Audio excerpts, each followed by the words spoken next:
We're at a lovely little lake in East Anglia, somewhere that I've fished quite a few times before. It's 6 acres, it's a typical farm reservoir, totally square, flat on the bottom, but there are loads of really beautiful fish in here, and that's because the water is absolutely tap water clear.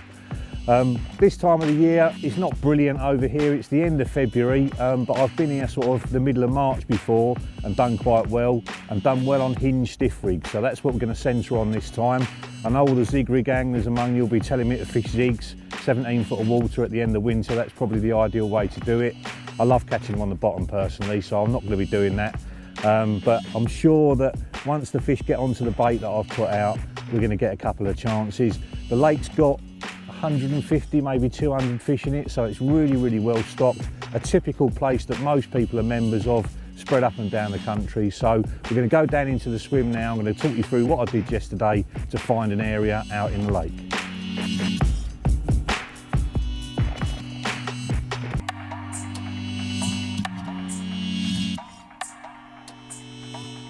I've chosen to fish a swim on the middle of the east bank, so basically the westerly wind will blow straight in here. Couple of reasons for that. One, it's been very kind to me in the past, this swim. I've caught fish at this time of the year in this sort of conditions, so it's an obvious place to start. I didn't see any fish showing yesterday morning when I arrived, but I didn't really expect to be honest. So yesterday, basically, it was a case of finding an area to fish on that I was happy with. I'd made notes in my phone from a session a couple of years ago, and that was 14.5 rod lengths straight towards the middle of the lake, but that area was really weedy. Cast around with just a lead on the end of a marker rod. That's really important. I take the float off. You can feel far more if you've just got the lead on the end. And I was casting around, and I just couldn't find anything out there that was worth fishing on. So I cast around maybe 50 times until I found an area off to the right and a little bit closer in, just over 11 rod lengths, and I was getting a softer thud, and I wasn't really feeling any fronds of weed as it was coming down, which suggested to me that it was shallower weed. So once I was happy with that area, I'd probably cast half a dozen, maybe 10 times against the clip, and just kept feeling it down. Once I was happy with that, I changed the lead. So I looped it off again, and then I put an Angling Intelligence weed rake on, the really small one, cast that out, hit the clip, felt it down, and then dragged it along the bottom. And that's really what tells you the exact weed that's out there. A lead can pull through the weed quite easily, but one of these on the end, you get the weed back on it, you can strip it off, have a look at it, see how long it is, and see how thick you think it's going to be. By casting that around in the swim, you get a much better idea of what you're fishing on top of. Now, it was obvious that there was quite a lot of weed out there. You feel a lot more with those weed rakes than you do with a lead. So I took that off and replaced it with the long 6-ounce Angling Intelligence weed rake, and then started casting that against the clip to clear an area. And this, as you can see there, is what I have cleared. That's probably 30, 40 casts worth there. And that's obviously made a decent size. It won't be a clear area, but it will certainly be a clearer area, a nicer place to present baits. Basically, you're hitting the clip, feeling it down, and then pulling it along the bottom for probably a rod length, getting it up off the bottom, winding it in, clearing the weed off it. And it was obvious at the start that there was a lot of weed on it every time I wound in. The more casts I did, the less weed there was on it. And in the end, I took that off, put the lead back on again, and cast the lead out and felt it hit the bottom, and it was crashing down much better than it was at the start. And I think while I was raking the weed, I actually hit a fish on the way down. Bearing in mind I was expecting bites today, not yesterday. That was a write-off. That was just finding the area. As it got dark last night, once I got the 3 rods out, I saw fish in the middle of the lake, which is really encouraging just to see fish at all at this time of the year, and beyond it. And then this morning again, middle of the lake and that far side. But I think that was more to do with the fact that the wind yesterday was southerly and then swinging round southeasterly into the corner where the life buoy is. This morning it swung back again, and a little while ago I saw one show right over the top of the area. Now, I've not had a bite all night, not had a bite first thing this morning. It's probably a good time to refresh the hook baits, put some brand new ones out there and see if that can inspire a bite. So I'm going to get that done now.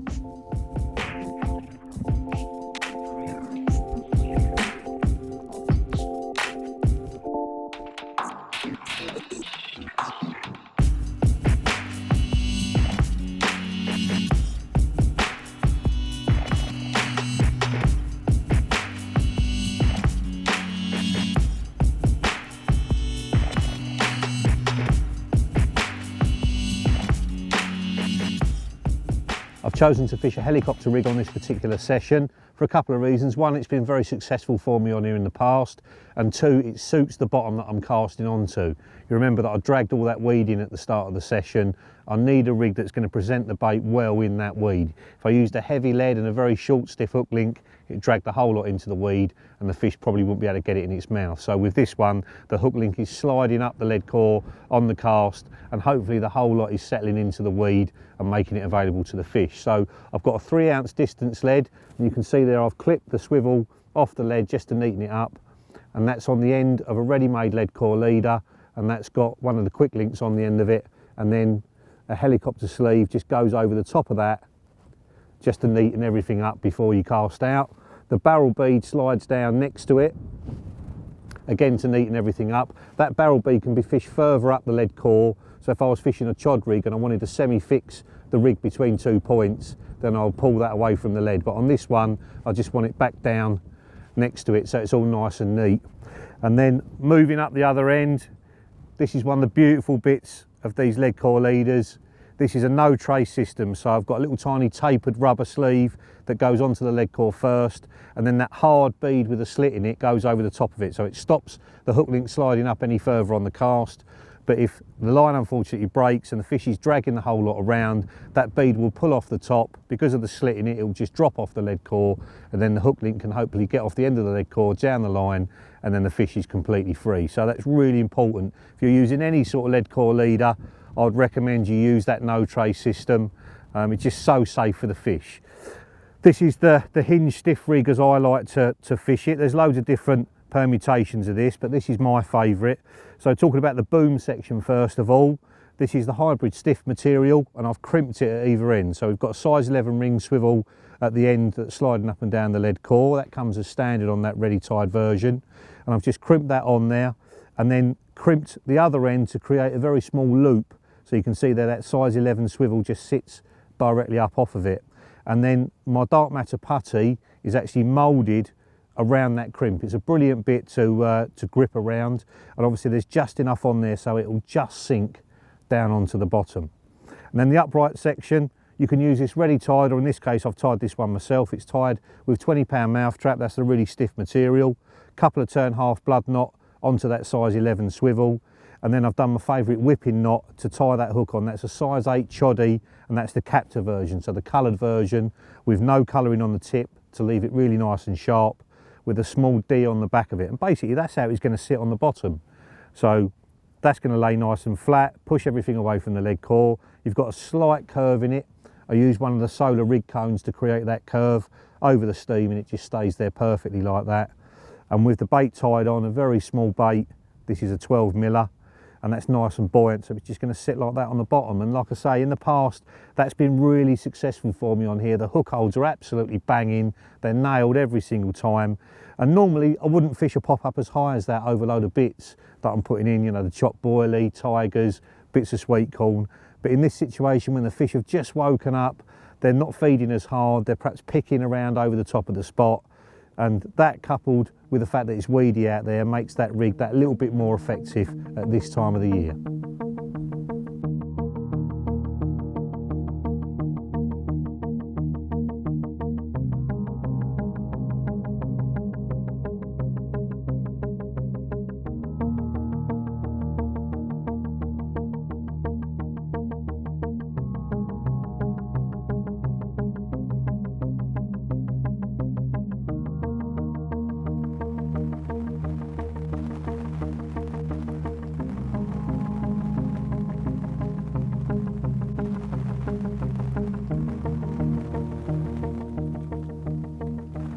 Well, good morning. I've done 2 nights now. We're 36 hours into the session.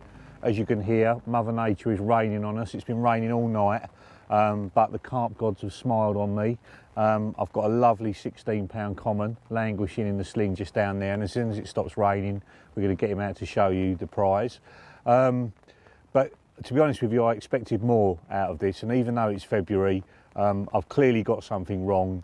The wind literally, as I've just started to talk to you, has just started to swing the way the weatherman said it was going to be pretty much the whole time. But while we've been here, it's been pushing over to the end bank, the north bank there, which is a due southerly, and I think that's kept the fish away from this bank. As it got dark last night, I saw fish show in the middle and over that side of the lake, and whether that was the fact that I'm fishing here and I've pushed them away, or they just wanted to be there, I don't know. But the reality is that I've not really seen fish showing on this side of the lake as I would have expected to, and the wind not really doing what the weatherman said it was going to do, I think, has played a part in that.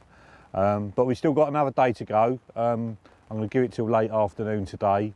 I did change the hook bait actually. I moved over from the Mystic Spice hook baits that I'd done really well on in the past over to one that's pretty much the same flavour as our plastic corn, the IB flavour, which is a very sherbety, orangey sort of tangy smell, and that's always done well for me in the past. I thought I'd put it on one rod, and that was the rod that produced the bite. So once I had the bite, I redid that rod, of course, wound in a second rod, put the same hook bait on that, but nothing has happened since. So I'm working at it, but at the moment it doesn't seem to be inspiring a lot of action, but you never know, we could get more today.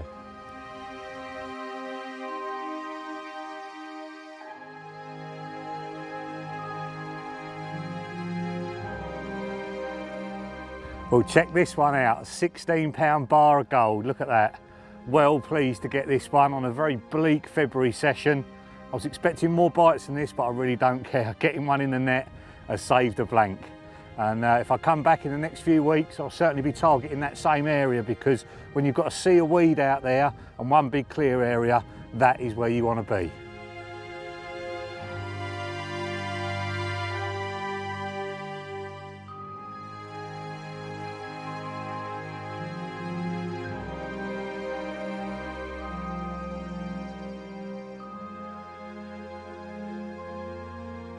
As you can probably hear, the wind has got up even stronger if that was possible. We're set right up here on this reservoir, so you really do get a blow on here, and it's swung round to sort of almost a westerly now, almost completely in my face, which looks really good for a bite. I could expect the rods to go at any minute. So let's show you what we've got on the end.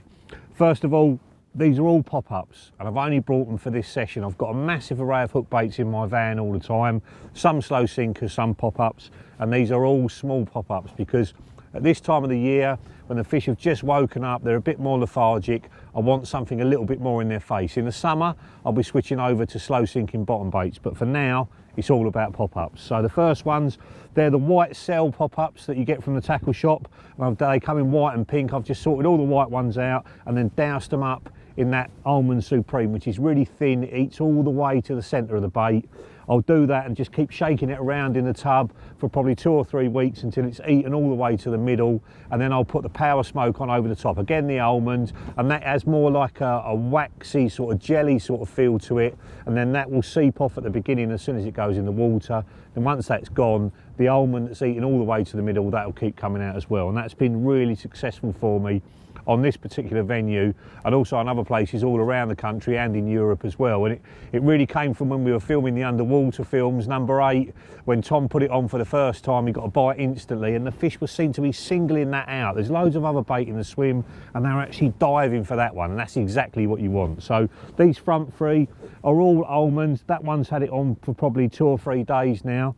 The one in the middle there, that used to be pink before I put the almond on it, so it's a little bit darker than the ones to the side of it. And then these other ones, these are also 10mm milky toffee pop-ups that have had it on for months and months and months. You don't need to stop putting it on. If they look dry, put a little bit more on and it will soak in even more. And that's how they start off. That's the famous milky toffee pop-ups, the 10mm from Mainline, caught loads on them. White's a brilliant colour. Then the next one's down there, Mainline's pineapple, really famous pop-ups, loads of people have caught on them.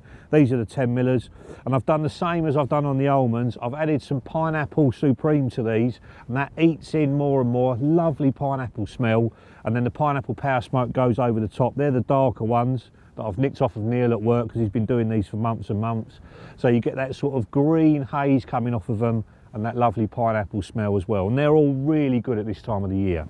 Then on the other side, more traditional ones, I've got cork dust pop-ups, so if I'm feeding with cell and I'm getting loads of bites over the top of it, I may swap over to these, because there comes a point when the fish are really honed into the bait you're feeding, they want the same thing on the end. At this time of the year, I think higher tracks are better, but as it goes more and more into spring and I'm feeding more and more boilie on the same lake, eventually I do swap over to them. And then down from them, these little pink ones, these ones I've had made specially, and they've got fruity squid in them. See that there? That's the same stuff that goes into the pink plastic. A brilliant combination of flavours. It's a really good squid flavour with a combination of fruits and a little bit of sweetener. The fish absolutely love that. And I'll start at the beginning of a session on a new lake. I'll probably have a different one on every single rod. Then when I get a bite, I'll swap all the rods over to that. And then in the back, Mystic Spice. These are the back two here. You can see that one started off as a pink bait, so it's a little bit darker. Then the next one down started off as a white bait, so it's that brighter colour. Sometimes a darker one can be better, sometimes a bright one. You really have to test them out and see which one is best. And then the last ones, these are the ones that I've got the bite on. They're ones I probably made 3-4 years ago, something like that. The flavour combination, it's very similar to the IB that goes into the plastic hook baits. Brilliant in the summer and the winter, but that's what's got me the bite on this particular session. So my top tip for fishing at this time of the year, take loads of different hook baits with you, have 3 different ones on the same baited area to start off with. When you get a bite on one, swap all the rods to that.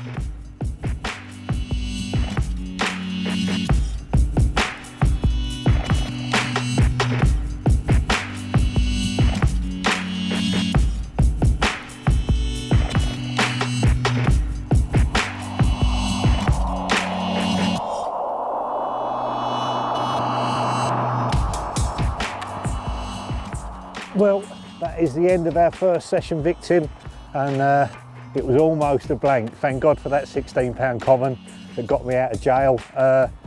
In 48 hours on there, I would have expected, look at that, perfect, nothing wrong with that at all. I would have expected half a dozen to 10 fish in this session. I think maybe I've just hit it a little bit early. The fish were definitely the middle and the far side of the middle, so I perhaps didn't have that many fish on me. And you're probably right if you were screaming at the screen. I should have put zigs on, but it's not my way. I'm going to come back probably in a month's time and have another go, see if I can catch a few more of these fish. But it's time to wind the others in and go back to my lovely wife.